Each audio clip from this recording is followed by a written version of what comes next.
Karibuni sana tena sana wapenzi watazamaji wangu.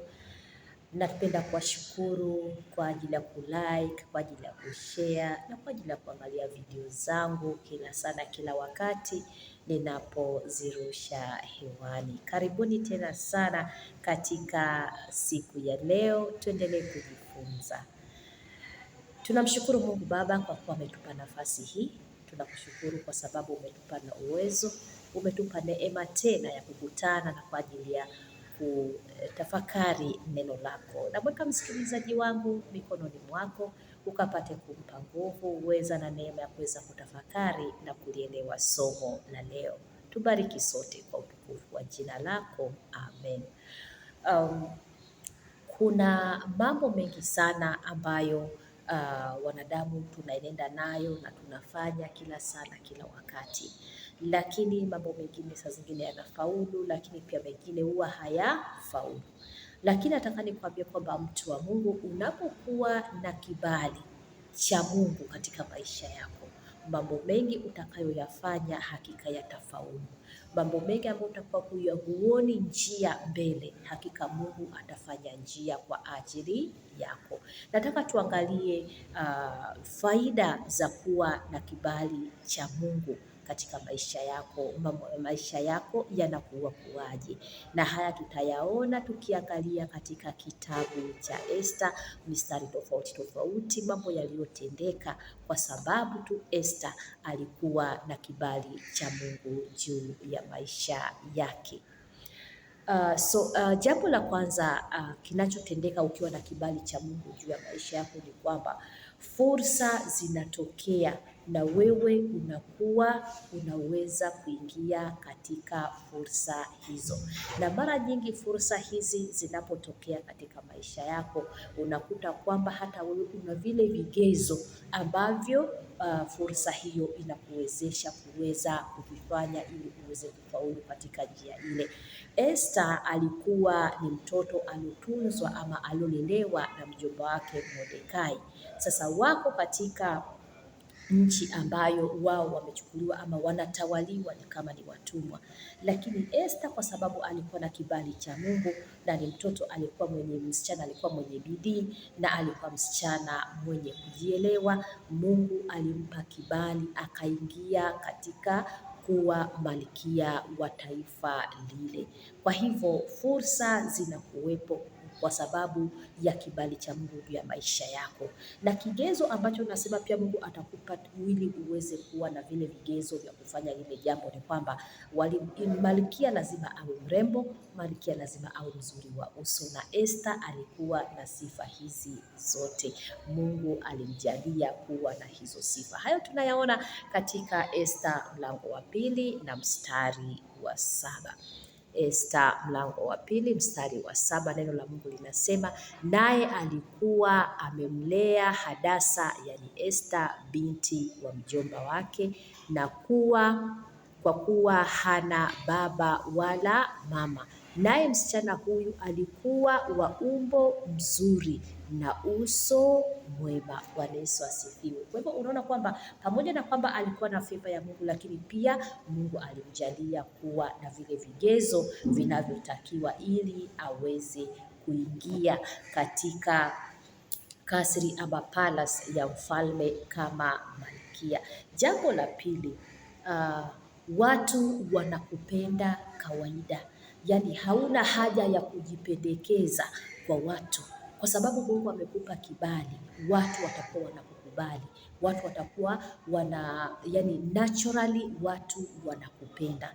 Watu unakuwa una kibali mbele yao kwa sababu una kibali mbele ya Mungu. So yale unayoyafanya na yale unayoyatekeleza unakuta kwamba yanavutia watu yenyewe, wanavutiwa tu, si kwamba unajipendekeza, si kwamba unajilazimisha kwao. Na ili tutaliona katika Esta 2 mlango wa 9. Esta 2 mlango wa 9 anaposema, yule mwanamwali akampendeza, akampokea akapokea fadhili kwake, naye akampa upesi vifaa vya utakaso pamoja na posho zake na vijakazi 7 walio haki yake wa nyumba ya mfalme. Pia akamhamisha yeye na vijakazi wake, akawaweka mahali pazuri katika nyumba ya wanawake. Kwa hivyo unakuta kwamba alipoingia pale mahali ambapo wanatunzwa wale wanawali wakiandaliwa ili kuwa malkia baadaye mfalme akija kuchagua, yule msimamizi wa nyumba aliyokuwa anasimamia ile nyumba, neno la Mungu linasema kwamba alimpenda. Alipomwona tu Esta alimpenda na akampa vijakazi wake wa kukaa naye, alafu akawapatia mahali pazuri ndani ya ile nyumba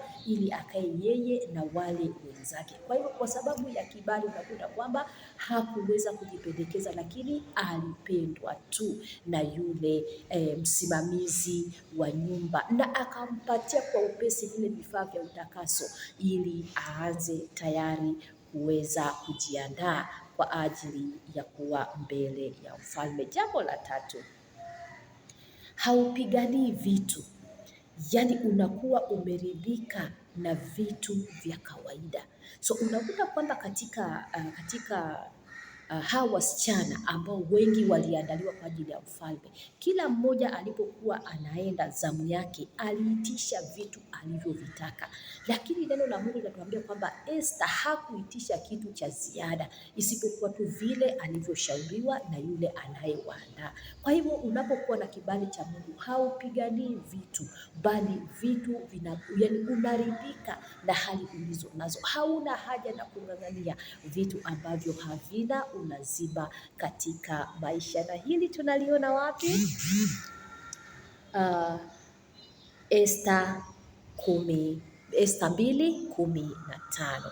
Esta 2:15. Neno la Mungu linasema, hata ilipowadia zamu yake Esta binti Abihaili, mjomba wake Mordekai, ambaye alimtwaa kuwa binti yake ili aingie kwa mfalme, yeye hakutaka kitu ila vile vilivyoagizwa na Hegai msimamizi wake mfalme mwenyewe. So ilipofika zamu yake, yeye hakuitisha kitu cha ziada. Labda hakuitisha zawadi za ziada, labda hakuwa na masharti magumu, lakini alisikiliza ushauri wa yule aliyewaandaa. Nikiingia pale ndani natakiwa nini? Natakiwa hiki na hiki na hiki, na alipopata hivyo basi aliingia navyo. Kwa hivyo hakuitisha vitu vya ziada. Unapokuwa na kibali kutoka kwa Mungu, kuna vitu havikusumbui katika maisha. Kuna vitu ambavyo sio vya lazima, hauna haja ya kuvipigania. Unaridhika na ile hali ambayo uko nayo, ambayo hatusemi kwamba ni hali mbaya ama si vibaya kutaka vitu, lakini kama havina ulazima, basi hauna ulazima wa kuvipigania ama kuviitisha. Jambo lingine, unakuwa na kibali kwa wakubwa waliopo. Unakuwa sababu ya kuwaletea wengine, ama unakuwa na kibali juu ya wakubwa wanaokuzunguka. Na hawa wakubwa wanaokuzunguka in fact wanakuwa ni wakubwa ambao wana nia njema ama wanakaa kwa haki.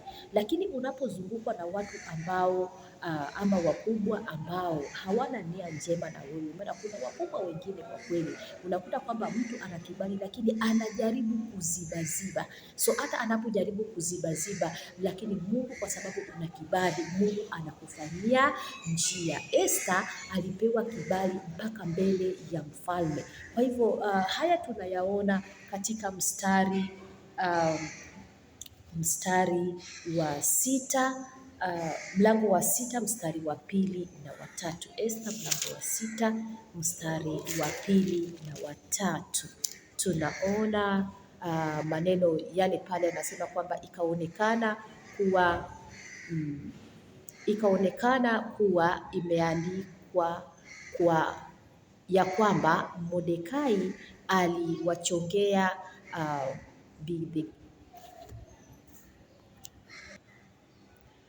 Okay, nitarekebisha hapo. Ni Esta mlango wa pili mstari wa 17. Esta mlango wa pili mstari wa 17, ambapo tuliona kwamba alikuwa na kibali mpaka kwa mfalme, na neno la Mungu linasema hivi: mfalme akampenda Esta kuliko wanawake wote, naye akapata neema na kibali machoni pake kuliko mabikira wote. Basi akamtia taji ya kifalme kichwani pake, akamfanya awe malkia badala ya Vashti. Kwa hivyo nimesema kwamba ile sehemu nyingine ni kwamba unapokuwa na kibali juu yako, hata wakubwa walioko mbele yako unakuta kwamba unakuwa na kibali na wao, na wanakupenda tu, na wana uwezo wa kukutumia jinsi inavyostahili kwa haki. Kwa hivyo Esta alipendwa na mfalme mwenyewe kuliko wale mabikira wote ama mabinti wote. Kwa hivyo akamchagua yeye akawa ndiye malkia pale mahali. Kwa hivyo kibali cha Mungu hakika kinakupatia njia hata ya kuwafikia wakubwa ambao labda usingewafikia katika hali yako ya kawaida, usingekuwa na kibali hicho. Jambo lingine ni kwamba unakuwa na neema ya sheria kupitishwa kwa ajili yako. Unapokuwa na kibali cha Mungu, kunakuwa na neema ya wakati mwingine sheria kupitishwa kwa ajili yako, hata jambo ambalo lisingestahili lifanyike hivyo, lakini kwa ajili yako sheria ina uwezo wa kupitishwa ili wewe ukapate kupita. Kwa hivyo hili tunaliona katika Esta 5:2-3. Esta alipokuwa amejiandaa kwenda mbele za mfalme, akiwa anasindikizwa na maombi ya Wayahudi baada ya kufunga, ilikuwa sio zamu yake ya kwenda. Katika sheria za pale mahali ni kwamba mfalme ndiye aliyekuwa anakuita, alafu unaruhusiwa kuingia katika sehemu ile. Lakini sehemu hiyo Esta alienda akasimama uani akasubiri, na aliposimama, neno la Mungu linasema mfalme alipomwona amesimama katika ua, alimnyoshea ile fimbo yake ya dhahabu na akaenda akaweza kuzungumza naye na akasema haja yake. Kwa hivyo tunaona nini hapo? Tunaona kwamba sheria ina uwezo wa kupitishwa kwa ajili yako ukiwa na kibali cha Mungu. Lakini tena tunaona kwamba unapokuwa na kibali cha Mungu, kama kuna watu wamekuchimbia mashimo, maadui huwa hawakosekani. Hata ukiwa na kibali cha Mungu, maadui huwa hawakosekani. Lakini hata hao maadui wakiwepo, wanapokuchimbia mashimo, unajikuta kwamba wanaingia wao wenyewe katika mashimo walioyachimba, wataingia wao wenyewe. Na hili tunaliona wapi? Hili tunaliona katika Esta 7:9-10, haswa wa 10. Na hili inashikana na nini? Na kwamba baada ya kwamba Mordekai ambaye ni mjomba wake Esta aliweza kufanya jambo zuri kwa ajili ya mfalme, alienda akaongea. Kuna watu walikuwa wanataka kumuua mfalme, na akasikia, akampelekea malkia taarifa. Basi baada ya hapo wale jamaa kulivyofanyika uchunguzi, kajulikana ni kweli, wakashikwa. Kwa hivyo mfalme hakuweza kufanyaje? Hakuweza kufa. Lakini kwa sababu Mordekai kupitia Esta alipata kibali kwa mfalme, Naamani ambaye alikuwa ndiye afisa mkuu wa ile nchi pale, akaanza kumfitini na akaanza kumfanyia fitina ili aweze kuwaondoa, ili aweze kumuua. Lakini hata ile sehemu alosema kwamba ameitengeneza ili Mordekai aweze kutundikwa, baada ya kwamba amefanya visa mpaka akaja akajulikana ni yeye aliyefanya hayo, baadaye adhabu ile ambayo alikuwa anataka kumfanyia Mordekai alipata yeye mwenyewe. Ndiposa nikasema unapokuwa na kibali cha Mungu, adui wanapokuzunguka ama wanapokuchimbia mashimo, hakika wataweza kuingia ndani wenyewe. Hebu tusome Esta 7:10. Esta 7:10, tutayaona maneno hayo pale mahali Esta 7 mstari wa 10 anasema, basi wakamtundika Hamani juu ya mti aliyomwekea tayari Mordekai, ghadhabu ya mfalme ikatulia. Kwa hivyo usiwe na wasiwasi unapokuwa na kibali cha Mungu. Maadui hawatakosekana, lakini hata wawepo, Mungu atavigeuza vile walivyokupangia, watavipata wao. Kwa hivyo ili pia uweze kuwa na kibali cha Mungu na kukitumia jinsi inavyostahili, lazima uwe na sifa zifuatazo. Sifa ya kwanza, lazima uwe na utii, lazima uwe mnyenyekevu. Esta alikuwa mwanamke mrembo sana, lakini alikuwa na utii na alikuwa mnyenyekevu. Alichoambiwa na mjomba wake Mordekai ndicho alichokitenda kwa utii na kwa unyenyekevu. Lakini pia tunaona unyenyekevu wake anapoenda mbele ya mfalme, anaenda kwa unyenyekevu mkubwa sana. Kwa hivyo yale vitu kama hivyo vinakufanya unapokuwa na favor ya Mungu au unapokuwa na kibali juu yako kutoka kwa Mungu, unakuta kwamba Mungu anaendelea kufungua milango zaidi na hata zaidi. Na kwa sababu hiyo basi ama kibali hicho pia unakuta kwamba kuna watu watapata baraka kutokana na wewe. Taifa la Israeli lilipata kuondolewa kabisa katika uso wa nchi kwa sababu ya huyu mwanamke ama mwanamwali mmoja Esta. Kwa sababu ya unyenyekevu na kwa sababu ya kibali cha Mungu akapata nafasi kuingia kwa mfalme na akatetea taifa lake. Kwa hivyo unyenyekevu ni muhimu sana hata ukiwa na favor ya Mungu juu ya maisha yako.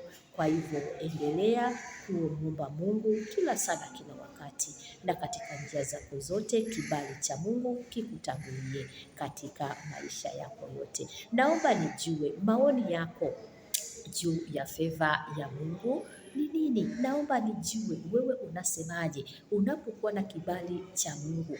Je, maisha yanakuwaje?